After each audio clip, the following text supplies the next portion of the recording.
Bonjour à tous et à toutes, je suis Luca Quirolo Palmas. Je travaille à l'université de Gênes et j'ai eu la splendide occasion d'être boursier à l'ISA dans le mois de avril 2015 et dans les mois de janvier-février 2016.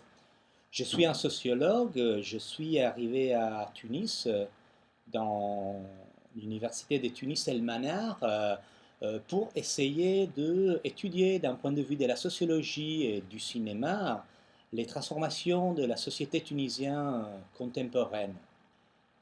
Là, c'était la question, comment étudier une société en transition à travers la sociologie et le cinéma, par exemple, ou comment produire une narration scientifique et en même temps lyrique d'un espace social en transition, mais aussi comment supérer la méthodologie positiviste en recherchant des effets de participation dans la méthodologie des sciences sociales, de coécriture, de recherche-action, de commentage, et aussi comment dépasser le colonialisme dans l'espace académique, qui est bien sûr la production des savoirs, mais aussi la production des images.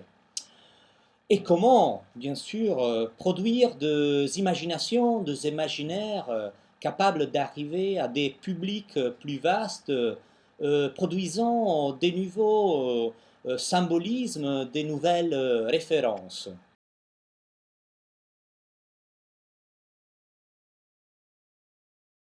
Je viens d'un labo de sociologie visuelle et je suis arrivé à Tunis El Manar justement pour enseigner à un groupe d'étudiants en sociologie comment faire du cinéma et comment faire de la sociologie.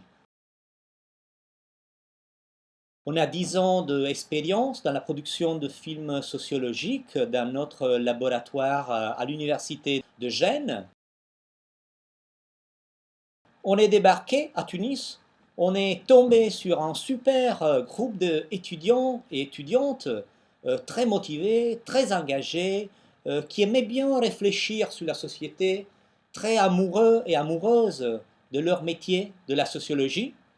Et avec eux, on est arrivé à construire un archive des images, de repères, de témoignages de à peu près 40 heures. Ce sont les étudiants qui ont choisi les sujets qu'ils voulaient aborder. De quoi ils ont parlé? Ils ont parlé de la révolution, de l'après-révolution, ils ont parlé de la vie quotidienne, ils ont parlé du suicide, بعد ما محاولة انتحار تجيه محاولة انتحار ثانية وتكلل أنه ولده يموت. ils ont parlé des désirs, ils ont parlé de rapports de genre entre hommes et femmes, mais ils ont parlé du prohibitionnisme migratoire, ils ont parlé de cette cimetière liquide qui est devenue la Méditerranée. Ils ont parlé bien sûr du chômage des jeunes, et ils ont parlé du statut de la sociologie. Qu'est-ce que c'est la sociologie dans une démocratie? Qu'est-ce que ça change quand on a la liberté de s'exprimer, la liberté de faire de la recherche, la liberté de produire des narrations sur notre société? Avec nous, les formateurs, les sociologues, on est descendu sur le terrain avec la caméra, avec notre appareil d'enregistrement, et on a recueilli des archives, des images, des mots, et on a bien sûr mélangé ces mots et cette image avec les suggestions, les intuitions de grands penseurs comme Pierre Bourdieu, comme Michel Foucault, comme Frantz Fanon, comme Ibn Khaldoun, comme Antonio Gramsci. Dans quelle mesure cet auteur, il nous servent pour repenser la Tunisie contemporaine. Bon, on est arrivé à Tunis quelques jours après le Bardo. On est encore là. On a fait du va-et-vient, moi et aussi des autres collègues envoyés par l'université de Gênes. Donc Alessandro Diaco, qui est le réalisateur du film qu'on est en train de faire, vient du monde du cinéma. Luisa Staggi, qui est une collègue du laboratoire de la sociologie du genre à l'université de Gênes. Et là, on est dans l'étape finale de tous ces processus. Ça a été un processus long, dur, très intéressant où tout le monde a appris plein de choses. On est dans le montage de ces films-là.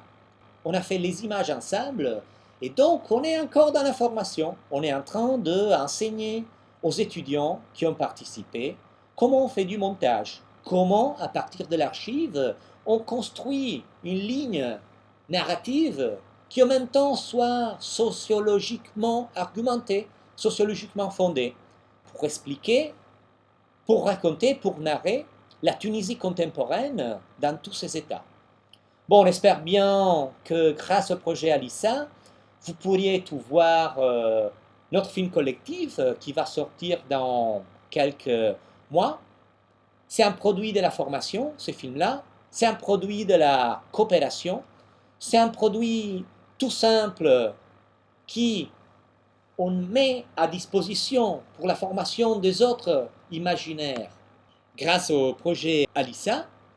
Et c'est l'effort conjoint de ces deux pôles de la Méditerranée qui se sont réunis pour construire un autre désir dans cet espace de circulation qui est la mer Méditerranée. Bon, vision alors.